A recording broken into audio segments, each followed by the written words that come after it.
Alô, alô? Boa tarde a todos. Sou o professor Luiz Fernando Giroto.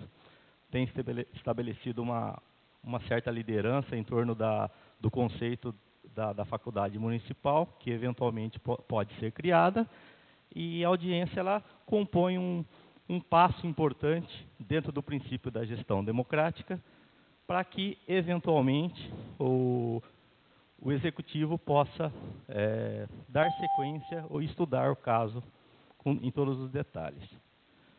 Nós temos aqui uma apresentação que tenta, passo a passo, explicar como que surgiu esse conceito, que foi algo que está baseado, na essência, no curso técnico de contabilidade, que no momento está suspenso na diretoria de ensino de Assis e que volta aos cuidados do município agora, a partir do dia 20 de novembro deste ano, visando o ano letivo de 2017. Bem, aqui no caso, é uma introdução que nós fazemos no sentido de explicar que a educação técnica, esse conceito de educação unificada, justamente é para explicar que a educação técnica e superior, ela realmente faz parte de um conjunto único de conhecimento. Tanto é verdade que já existe legislação específica para isso, mais de uma lei federal, além da lei especial da LDB, outras leis ordinárias federais, e também, dentro da LDB, o princípio da liberdade, da criatividade, da gestão educacional, permite a validação de créditos. Então, um exemplo simples. Um aluno faz um curso técnico, como esse de contabilidade, ou um curso na área agrícola. Ele pode levar essa disciplina, ou esse conjunto de disciplinas, para quando ele fizer o curso superior. E lá, covalidar, quer dizer, eliminar disciplinas que ele já tenha feito. Então, realmente, o nível do nível técnico e o nível da faculdade, do que nós chamamos de ensino superior, é o mesmo nível, é o nível técnico e científico. E isso já está definido na forma da lei. Bem, só pus aqui, hoje nós tivemos aqui dois exemplos, né, de perseverança. Saiu no jornal lá o nosso Michael Jackson, Caboclo, e o Donald Trump, né? Dois extremos aí. Hoje ele está fazendo alguns shows da região, já tem uma carreira, e uma pessoa que os políticos em geral não acreditavam que poderia ganhar a eleição, fez uma estratégia agressiva e conseguiu vencer a eleição, o Donald Trump. Não estamos discutindo aqui a questão ética do comportamento do Donald Trump. Estamos discutindo que ele teve, não se pode negar que ele teve perseverança naqueles passos que ele deu lá para conseguir ganhar a eleição. Bem, a audiência vai ter a proposta acadêmica, debates e a síntese dos cursos. Então, vamos em frente. Aqui eu tenho um áudio que eu mesmo vou ligar esse arquivo de áudio aqui no computador, que é um depoimento importante. Dia 4 de agosto, na FAI, onde eu leciono, no final da palestra dos 48 anos da faculdade, eu pedi a palavra e eu conversei com um professor chamado Francisco Carbonari. Na época, esse professor, esse educador, ele respondia como presidente do Conselho Estadual de Educação. O mandato dele de 3 anos venceu, uma outra senhora assumiu, mas ele respondeu como presidente. Então, é um depoimento que vem a somar nessa composição que eu explico. Porque, por mais que eu possa inspirar confiança, pelo fato de trabalhar numa faculdade que já é centro universitário, que é a Unifad Adamantina, é sempre bom nós termos um depoimento de uma autoridade oficialmente constituída que complementa o que nós estamos falando. Então, eu vou pedir para nós ouvirmos esse áudio e depois nós continuamos a nossa discussão.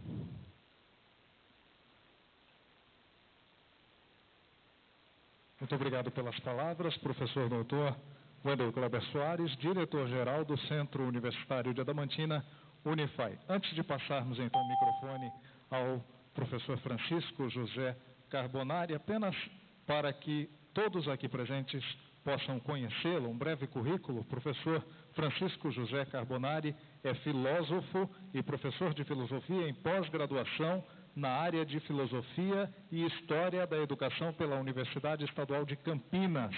Atuou durante 30 anos como docente em instituições de educação básica e superior. Foi diretor da Faculdade de Educação do Centro Universitário Padre Anchieta de Jundiaí e preside o Conselho Estadual de Educação de São Paulo desde 2013, instituição que já presidiu de 2001 a 2003.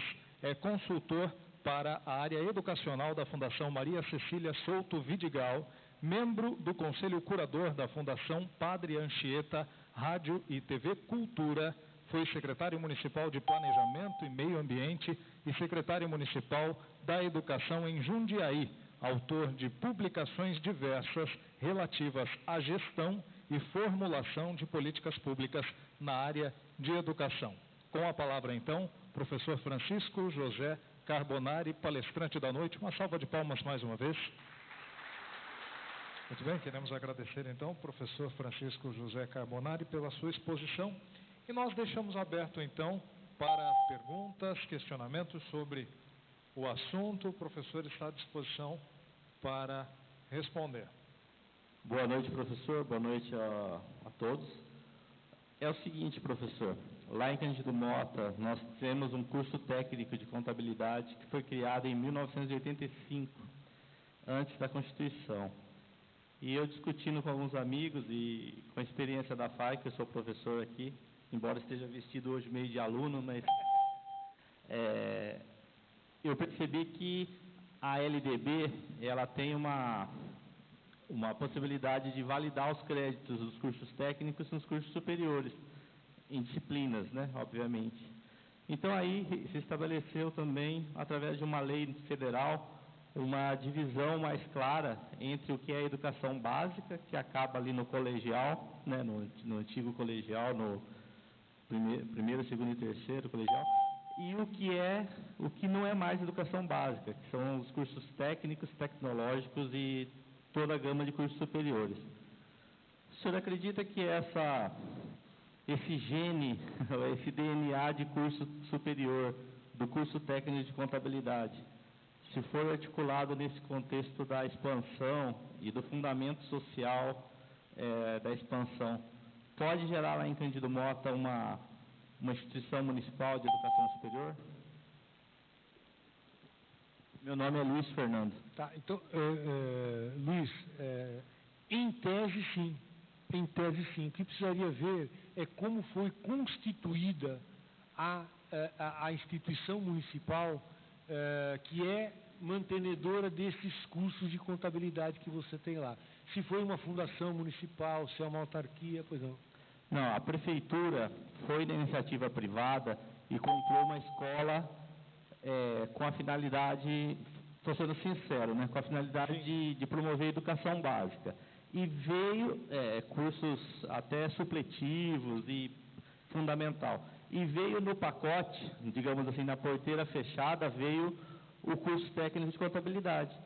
E esse curso se manteve, mais ou menos como um milagre, assim, durante décadas e décadas, até que em 2013 eu questionei a prefeitura e a prefeitura suspendeu.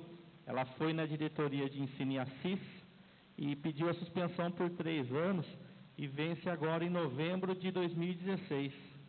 Então, nós estamos com uma audiência pública na Câmara Municipal de Cândido Mota para fazer um trabalho de alerta para que não se perca pelo menos essa tese, e que essa tese chegue para o senhor lá o quanto antes, no Conselho, possivelmente com a ajuda até da FAI. A gente pode analisar essa questão claramente, mas precisaria ver concretamente as estruturas e os estatutos que foram elaborados nesse momento, se tem lei municipal, se não tem. Precisaria fazer um pequeno estudo sobre a questão para analisar.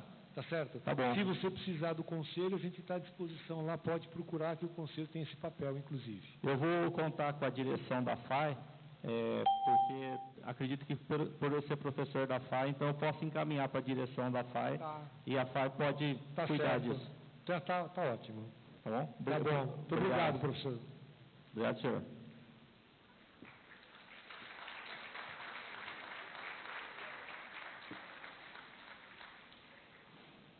Muito obrigado mais uma vez e boa sorte a todos.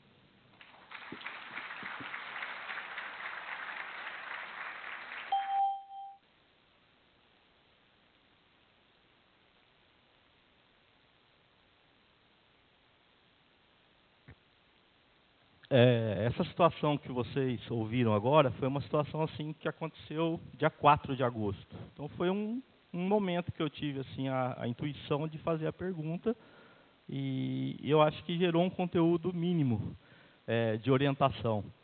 Embora eu tenha colocado ali a direção da FAI como uma referência, foi também um pouco diplomático isso, né? Naturalmente, o momento, quem tem que cuidar realmente desse assunto são as lideranças do próprio município de Cândido Mota. Eventualmente, a FAI podemos conversar com a FAI, né? Naturalmente, que fique a Adamantina, isso não tem problema nenhum.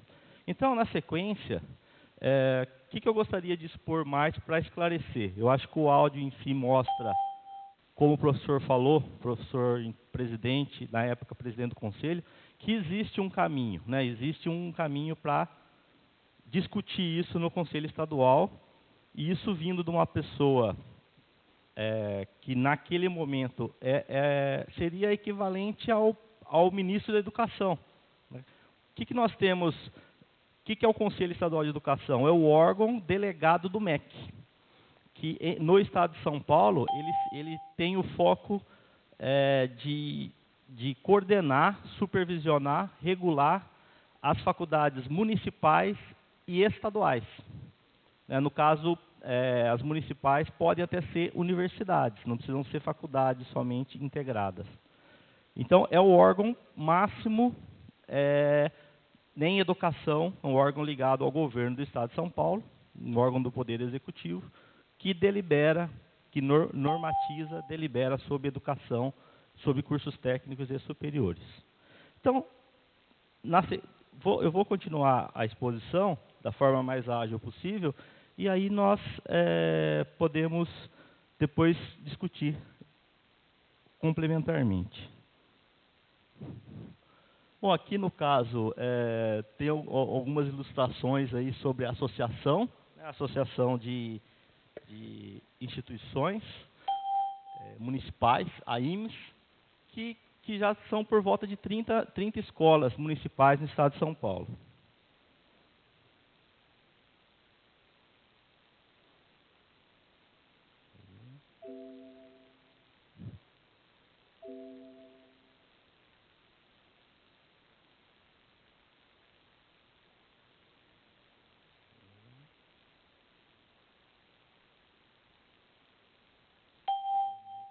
Tive um probleminha aqui, peraí.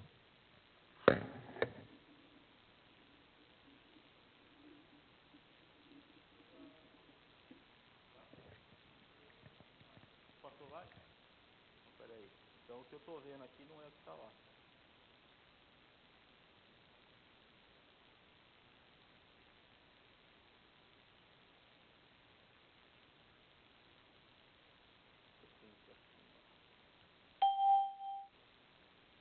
Bom, vamos partir desse ponto aqui, ó.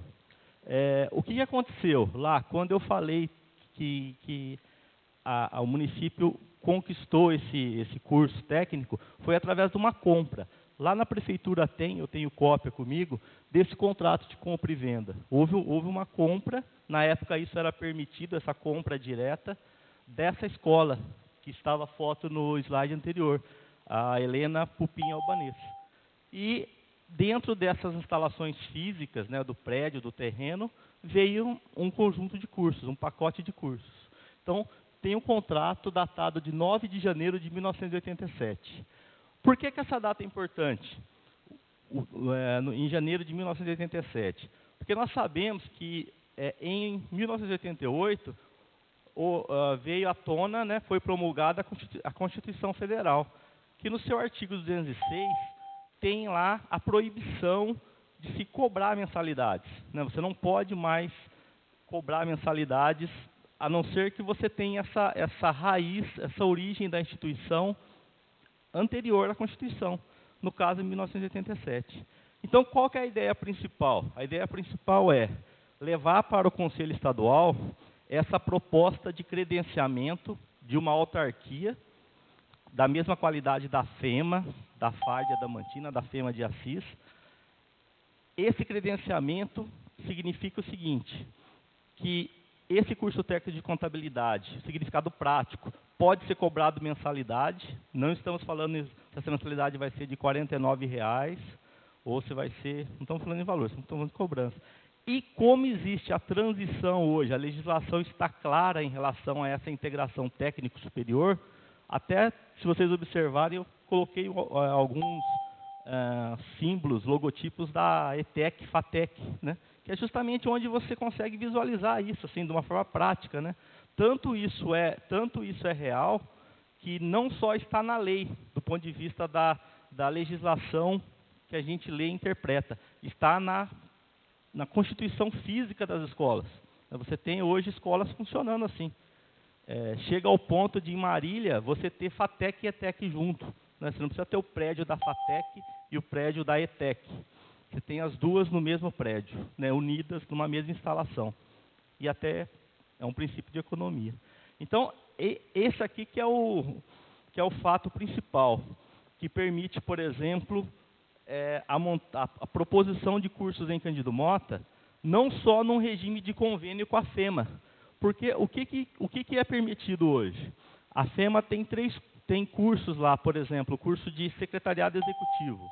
Ele está desativado. Ele é de propriedade de autoria intelectual da FEMA, mas ele está desativado porque ele perdeu espaço para o curso de administração da própria FEMA. Então, o preço desse curso foi ficando cada vez mais caro, mais elevado, e com isso, com essa elevação do preço, o conjunto de alunos que se dispôs a estudar nesse campo de administração, porque são campos semelhantes.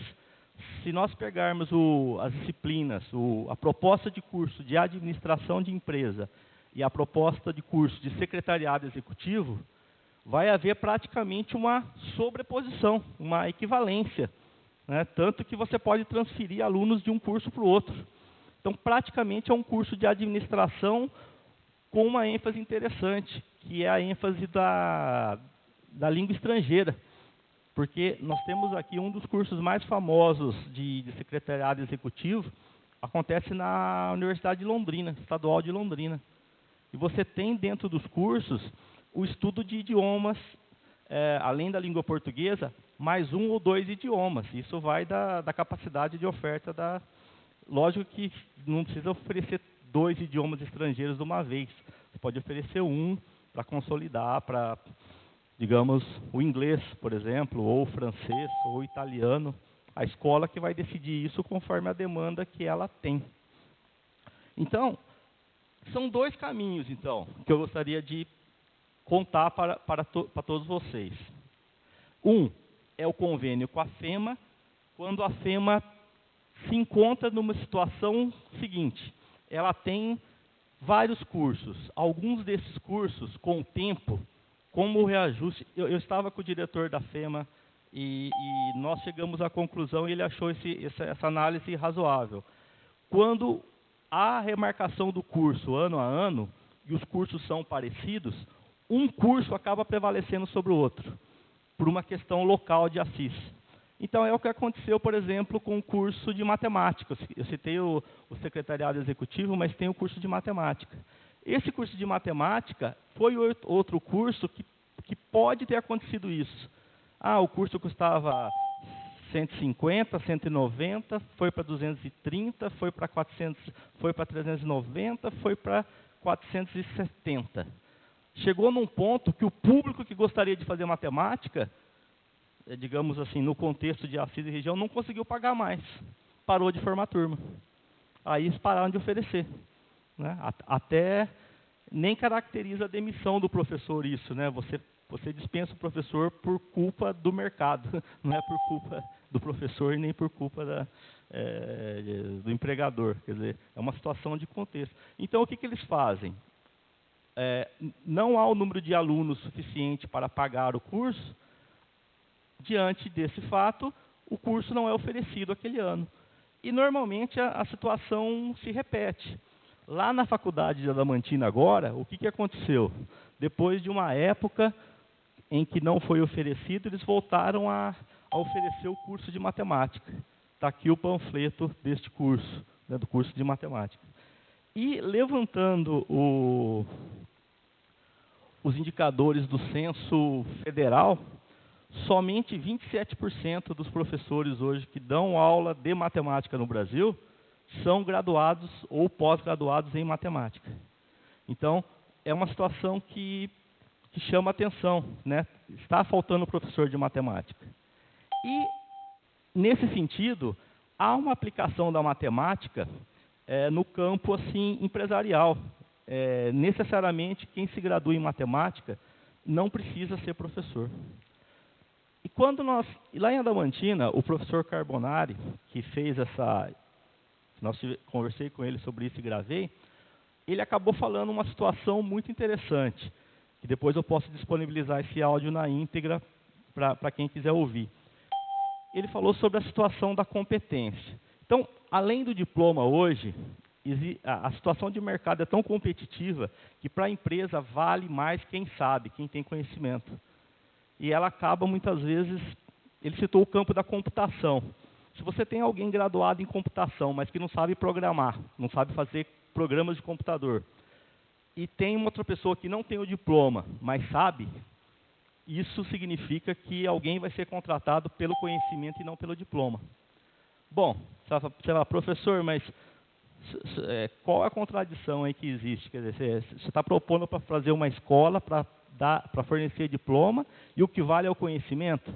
O raciocínio que eu quero chegar é o seguinte: hoje, além da questão, nós estamos numa situação que o diploma ele é um processo de ascensão da pessoa como um todo.